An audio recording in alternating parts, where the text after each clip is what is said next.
ఈరోజు ఈ web options EAMCET 2024 కౌన్సిలింగ్కి వెబ్ ఆప్షన్స్ డేట్ ఇవాళ స్టార్ట్ అయింది. 15th జూలై వరకు మీరు వెబ్ ఆప్షన్స్ ఇవ్వచ్చు. ఈ వెబ్ ఆప్షన్స్ అన్నది ఈ కౌన్సిలింగ్ ప్రాసెస్లో అతి కీలకమైన ఘట్టం. ఇది చాలా కేర్ఫుల్గా స్టూడెంట్ పేరెంట్ ఇద్దరు కలిసి చేయవలసింది. జస్ట్ స్టూడెంట్కే ఇచ్చేయకండి. ఇది సూపర్వైజ్, పేరెంట్ అయితే సూపర్వైజ్ చేయాలి, సాధ్యమైతే పేరెంటే ఇన్వాల్వ్ కావాలి. ఎందుకంటే ఈ 2 ఏళ్ళు కష్టపడింది ఒక ఎత్తు అయితే ఈ వారం రోజుల్లో మీరు ఈ వెబ్ ఆప్షన్స్ ఎలా పెడతారో దాని మీద మీకు అల్టిమేట్గా మీకు బ్రాంచ్ కానీ కాలేజ్ కానీ అలొకేట్ అవుతుంది. ఏదైనా చిన్న మిస్టేక్ చేస్తే ఈ 2 ఏళ్ళు కష్టపడి చదివిన శ్రమ అంతా వృధా అవుతుంది. సో అందుకోసం కేర్ఫుల్గా వెబ్ ఆప్షన్స్ మాత్రం చాలా జాగ్రత్తగా, ఎందుకంటే ప్రతి సంవత్సరం మేము చూస్తూ ఉంటాము ఒక సిల్లీ మిస్టేక్స్, ఇగ్నోరెన్స్ వల్ల లేకుంటే నెగ్లిజెన్స్ వల్ల స్టూడెంట్స్ మిస్టేక్స్ చేస్తారు. ఆ తర్వాత మనం బాధపడినా we cannot do anything. So అందుకోసం మీరు ఇది కేర్ఫుల్గా, ఈ వీడియో కూడా నేను ఎక్కువ టైం తీసుకోను, క్లుప్తంగా చెప్తాను. సో ఈ వీడియో కూడా మీరు కంప్లీట్గా వినండి అండ్ నేను చెప్పింది ఫాలో అవ్వండి. అయితే ఫస్ట్ వెబ్ ఆప్షన్స్ ఇచ్చారు కదా, ఆప్షన్స్ ఇచ్చారు కదా, ఇవాళ డేట్ స్టార్ట్ అయింది కదా అని ఇమీడియట్గా మీరు కంప్యూటర్ మీద కూర్చోకండి. కంప్యూటర్ కన్నా కూర్చొనే ముందర first me order of priority ఏమిటి అన్నది మీరు చూడాలి. సో ఈ ఆర్డర్ ఆఫ్ ప్రయారిటీ మీరు చేసుకోవాలి అంటే మీకు ఫస్ట్ అసలు సీట్ మ్యాట్రిక్స్ తెలియాలి. సీట్ మ్యాట్రిక్స్ అంటే ఏంటి, ఎన్ని కాలేజెస్ ఉన్నాయి, ప్రతి కాలేజీలో ఏం బ్రాంచెస్ ఉన్నాయి అనేది మీకు తెలియాలి. ఎందుకంటే ప్రతి ఏడాది అది మారుతూ ఉంటుంది. ఈసారి మీరు గుర్తుపెట్టుకోవాల్సిన విషయం ఏంటంటే లాస్ట్ ఇయర్ ఫస్ట్ రౌండ్ కౌన్సిలింగ్తో కంపేర్ చేస్తే ఈసారి అసలు సీట్లు పెరగాలి, కానీ ఈసారి ఒక 6,000 సీట్లు తగ్గుతున్నాయి. Please remember this. Last year first రౌండ్తో కంపేర్ చేస్తే ఈ సంవత్సరం ఒక 6,000 సీట్లు తక్కువ అవుతున్నాయి. ఎందుకు తక్కువ అవుతున్నాయి అంటే కొన్ని కాలేజెస్ కొన్ని బ్రాంచెస్ని సరెండర్ చేసేసాయి. ఎందుకు సరెండర్ చేసేయి, ఈ బ్రాంచెస్ సరెండర్ చేసి అవన్నీ సిఎస్సి కన్వర్ట్ చేసుకుందామని ఆశతో సరెండర్ చేసాయి. అయితే ఏమైంది, సరెండర్ అయితే అయిపోయింది.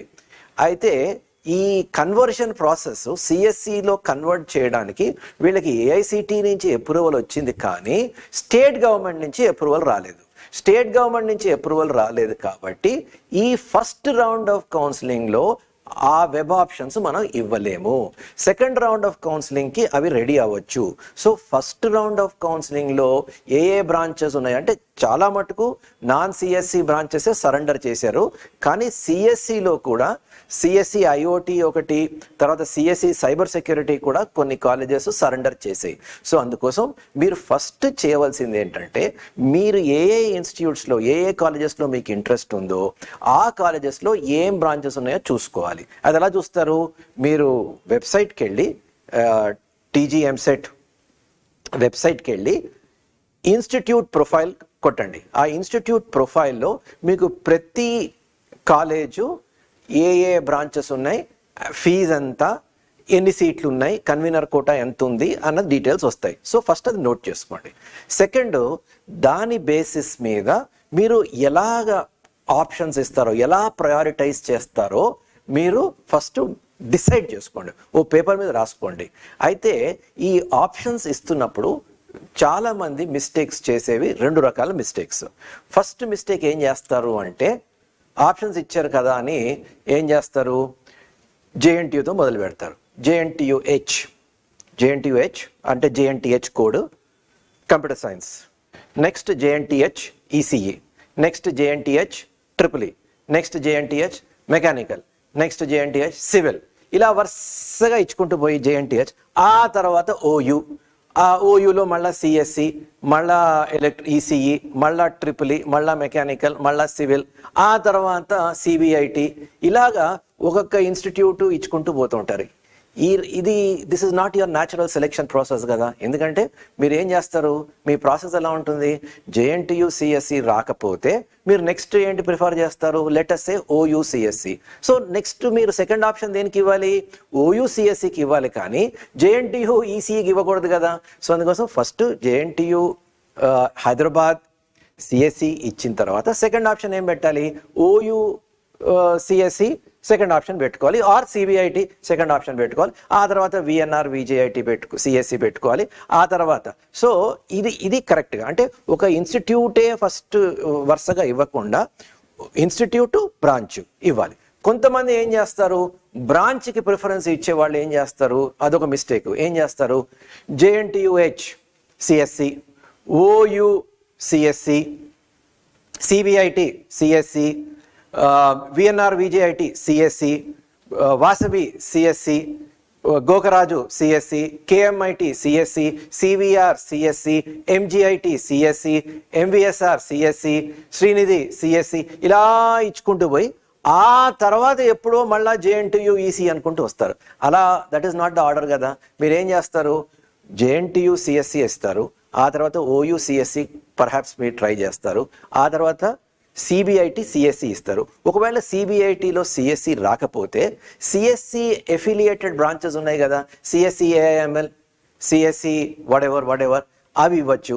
ఆ తర్వాత విఎన్ఆర్ విజేఐటి సిఎస్సి, అది మీరు ఏం చేస్తారు, CBIT CSE, VNR CSE, Vasavi CSE 3 options ఇస్తారు. ఇచ్చిన తర్వాత మళ్ళా సిబిఐటి సిఎస్ఎంఎల్ అంటే సిఎస్సి అండ్ ఏఐఎంఎల్, ఆ తర్వాత విఎన్ఆర్ సిఎస్ఎంఎల్, ఆ తర్వాత వాసవి సిఎస్ఎంఎల్, ఆ తర్వాత మళ్ళా సిబిఐటి సమ్ అదర్ బ్రాంచ్, అలా ఇస్తారు కదా. సో మీ న్యాచురల్ ఆర్డర్ ఆఫ్ ప్రిఫరెన్స్ ఏ రకంగా ఉంటుందో ఆ రకంగా ఆర్డర్ ఆఫ్ ప్రయారిటీ ఇవ్వాలి. జస్ట్ ఇన్స్టిట్యూట్ వైజ్ ఇవ్వకూడదు, that is one extreme. The other extreme is branch wise ఇవ్వకూడదు. It should be a combination of these two. So priority ఇస్తున్నప్పుడు మనం బ్రాంచ్ ప్లస్ ఇన్స్టిట్యూట్ ఈ కాంబినేషన్కి ప్రయారిటీ ఇవ్వాలి. So our priority number 1 JNTU CSC, priority number 2 OU CSC, priority number 3 CBIT CSC, priority number 4 VNR CSC, priority number 5 Vasavi CSC, ఆ తర్వాత priority number 6 CBIT CSM అంటే CSC AIML. అలా మనం priority ఇచ్చుకుంటూ పోవాలి. సో ఈ ప్రయారిటీస్ అన్ని డిసైడ్ చేసిన తర్వాత ఒక మాన్యువల్ ఎంట్రీ ఫామ్ అని ఉంటుంది, ఏది మన వెబ్సైట్లో టీజీ ఎంసెట్ వెబ్సైట్కి వెళ్ళి ఈ మాన్యువల్ ఎంట్రీ ఫామ్ డౌన్లోడ్ చేసుకొని అది ప్రింట్అవుట్ తీసుకోండి. అయితే ఒక గమనిక, ఆ మాన్యువల్ ఎంట్రీ ఫామ్లో కేవలం 120 ఆప్షన్స్ మాత్రమే ఉన్నాయి. అంటే 120కి మీరు లిమిట్ అవ్వాలని ఎక్కడా లేదు. Give as many options as possible. ఇది రెండో తప్పు స్టూడెంట్స్ చేసేది. అది కూడా స్టూడెంట్స్ వదిలేస్తే వాళ్ళు ఏం చేస్తారు, పేషెన్స్ లేక అన్ని ఆప్షన్స్ ఇవ్వరు. ఏం చేస్తారు, లాస్ట్ ఇయర్ చూసుకుంటారు, లాస్ట్ ఇయర్ క్లోజింగ్ ర్యాంక్స్ బట్టి ఈ సంవత్సరం కూడా అలాగే ఉంటుందని చెప్పుకొని లాస్ట్ ఇయర్ ఏ క్లోజింగ్ ర్యాంక్ వచ్చిందో అదే క్లోజింగ్ ర్యాంక్ ఈసారి కంప్లీట్ చేస్తారు. కానీ ఈసారి closing rank cannot follow the same thing as last year. So last year is only an indicator. ఈ సంవత్సరం people may like something, people may not like something. నేను already చెప్పాను 6000 సీట్లు తక్కువ ఉన్నాయి. సో ఈ రకంగా ఉంటాయి. సో అందుకోసం మీరు ఏం చేయాలి, give as many options as possible. ఎన్ని, ఒక 1000 options, 2000 options, give as many options as possible. So manual entry ఫామ్లో 120 ఆప్షన్సే ఉన్నాయి, కానీ మీరు మల్టిపుల్ అవి జిరాక్స్ తీసుకోండి. జిరాక్స్ తీసుకొని 120తో ఆగిపోతుంది కదా, నెక్స్ట్ పేజ్లో మొదలు పెట్టండి. 161, 162 మార్చండి, 121, 122 మార్చండి, మార్చి కంటిన్యూ దాట్. సో ఫస్ట్ ఏం చేస్తారంటే ఆ మాన్యువల్ ఎంట్రీ ఫామ్ ఒకటి డౌన్లోడ్ చేసుకొని అందులో మాన్యువల్గా ఎంటర్ చేయండి. మాన్యువల్గా ఎంటర్ చేస్తున్నప్పుడు మీరు 3 ఎంటర్ చేయాలి. 1 district, 2 institution code or college code, 3 branch code. So అందుకోసం ఇది అనదర్ మిస్టేక్ చాలామంది చేసేది, ఈ బ్రాంచ్ ఇన్స్టిట్యూట్ కోడ్ అనేది కరెక్ట్గా రాయారు. ఫర్ ఎగ్జాంపుల్ నారాయణమ్మ ఉంది, G Narayanamma institute of technology. చాలామంది కోడ్ ఏమనుకుంటారు, జిఎన్ఐటి అనుకుంటారు. కొంతమంది, ఒక అమ్మాయి 2-3 ఇయర్స్ బ్యాక్ ఈ మిస్టేక్ కూడా చేసింది, జిఎన్ఐటి అని పెట్టేసింది. నారాయణమ్మ కోడ్ జిఎన్ఐటి కాదు, నారాయణమ్మ కోడ్ జిఎన్టీడబ్ల్యూ. జిఎన్ఐటి అంటే గురునానక్. ఆ అమ్మాయి అదే పెట్టింది, వచ్చేసింది కూడా. అసలు యాక్చువల్లీ నారాయణమ్మ రావాల్సింది ఆ అమ్మాయికి, అనవసరంగా ఆ ప్రిఫరెన్స్, హయ్యర్ ప్రిఫరెన్స్ జిఎన్ఐటికి ఇచ్చింది కాబట్టి ఆ గురునానక్ వచ్చేసింది. సో అందుకోసం మీరు కాలేజ్ కోడ్ జాగ్రత్తగా, కాలేజ్ కోడ్ ఇప్పుడు గీతాంజలి ఉంది అనుకోండి, జీసీటీసీ, తర్వాత ఇది VNR VJIT, VJEC, Vasavi VASV. So ఈ రకంగా ప్రతి కాలేజ్కి ఒక కాలేజ్ కోడ్ ఉంటుంది. ప్లస్ స్పెషలీ ఒకటే కాలేజ్ పేరుతో అంటే Malla Reddy for example multiple colleges ఉంటాయి. సో మీరు ఏ మల్లారెడ్డికి అప్లై చేస్తున్నారు అంటే ఆ కోడ్ మీకు తెలియాలి. అలాగే JNTH వేరు, వేరియస్ JNTU కాలేజెస్ ఉన్నాయి. సో వాటన్నిటికీ కోడ్ వేరుగా ఉంటుంది. సో కోడ్ ఏమిటన్నది కరెక్ట్గా మీకు తెలియాలి. ఆ కరెక్ట్గా అదే ఎంటర్ చేసుకోవాలి. సో కాలేజ్ కోడ్ ఒకటి.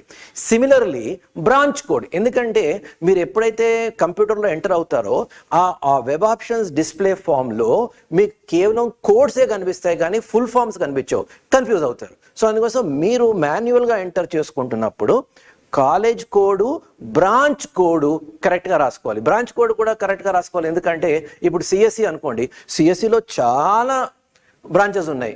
CSE ఉంది, CSM ఉంది, CSO ఉంది, CSC ఉంది, ఈ రకంగా ఎన్నో కోడ్స్ ఉన్నాయి.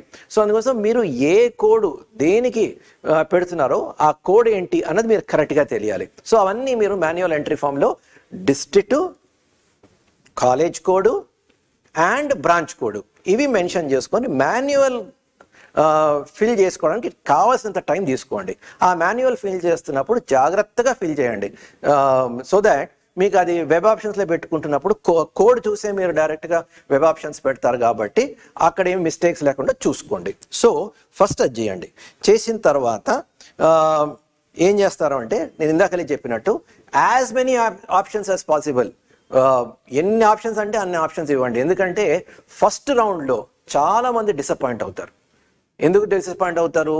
సఫిషియంట్ నెంబర్ ఆఫ్ ఆప్షన్స్ ఇవ్వరు కాబట్టి వాళ్ళకి ఏ బ్రాంచ్ అలొకేట్ కాదు ఫస్ట్ రౌండ్. ఎన్నిసార్లు చెప్తున్నాను, అయినా కూడా there will be somebody.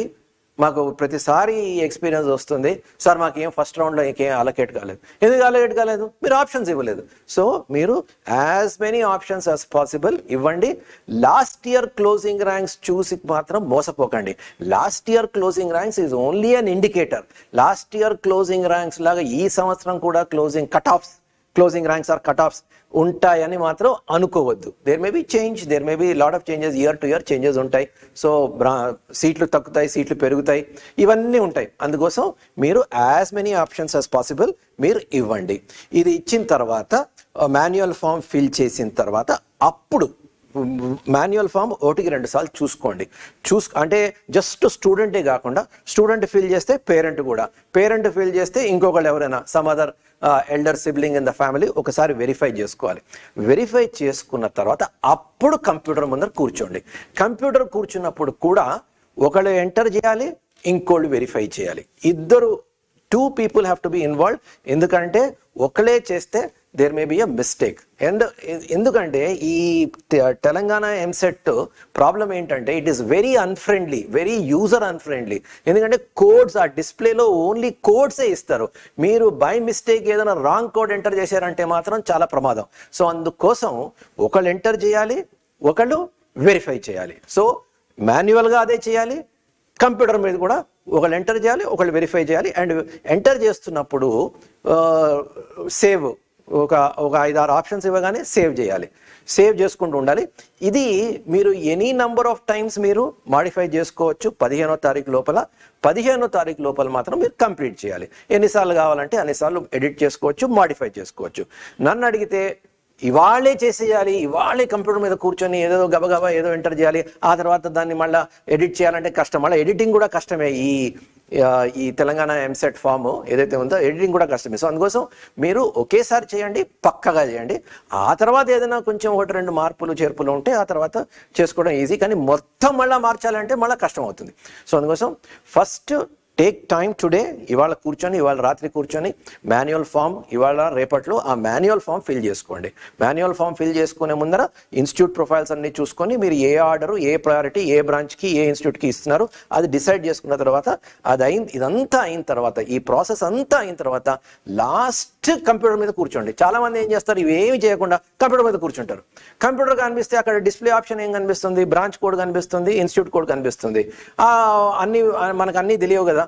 So ఏవో పిచ్చి ఆప్షన్స్ ఇచ్చేస్తారు, ఏదో ప్రయారిటీ ఆర్డర్ ఇస్తారు. ఆ తర్వాత ఏ మిస్టేక్ అయిందో వాళ్ళకి ఆ తర్వాత రిజల్ట్ వచ్చిందో తెలుస్తుంది. సో అందుకోసం ఫస్ట్ మాన్యువల్గా చేసుకున్న తర్వాతే కంప్యూటర్ మీద కూర్చోండి. And college code and institute code కరెక్ట్గా చూసుకోండి. ఇది చూసుకుంటే చాలు. తర్వాత ఎంసెట్లో ఒక అడ్వాంటేజ్ ఉంది, ఎంసెట్ కౌన్సిలింగ్లో ఒక అడ్వాంటేజ్ ఉంది.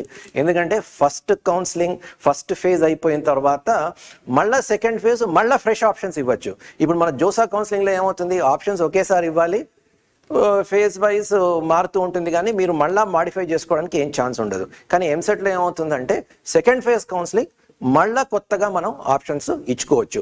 సరే ఇవ్వచ్చు కదా అని చెప్పి ఇప్పుడు మిస్టేక్స్ చేయకండి, ఎందుకంటే మీకు ఫస్ట్ ఫేజ్లోనే మంచి బ్రాంచ్ వచ్చేసింది అనుకోండి, ఇక ఆ తర్వాత మీరు సెకండ్ ఫేజ్ గురించి పెద్దగా ఆలోచించే అవసరం లేదు. బట్ ఈసారి ఆలోచించవలసి వస్తుంది, ఎందుకంటే ఒక 6,000 సీట్లు, 6,000 ఏంటి, ఇంకో 10,000 సీట్లు పెరిగే ఛాన్సెస్ ఉన్నాయి. అవి 2-3 రోజుల్లో అది అప్రూవల్ వస్తుందని విన్నాను. సో సెకండ్ ఫేజ్, ఇన్ఫ్యాక్ట్ ఎంసెట్లో ఈసారి ఏంటంటే second phase counselling will be more important first phase counselling. కానీ ఫస్ట్ ఫేజ్ కౌన్సిలింగ్లోనే ఒక మంచి బ్రాంచ్, మంచి ఇన్స్టిట్యూట్ తెచ్చుకుందాము అని మీరు అనుకోవాలి. And I hope you get that branch and college of your choice. All the best for your MSET counseling.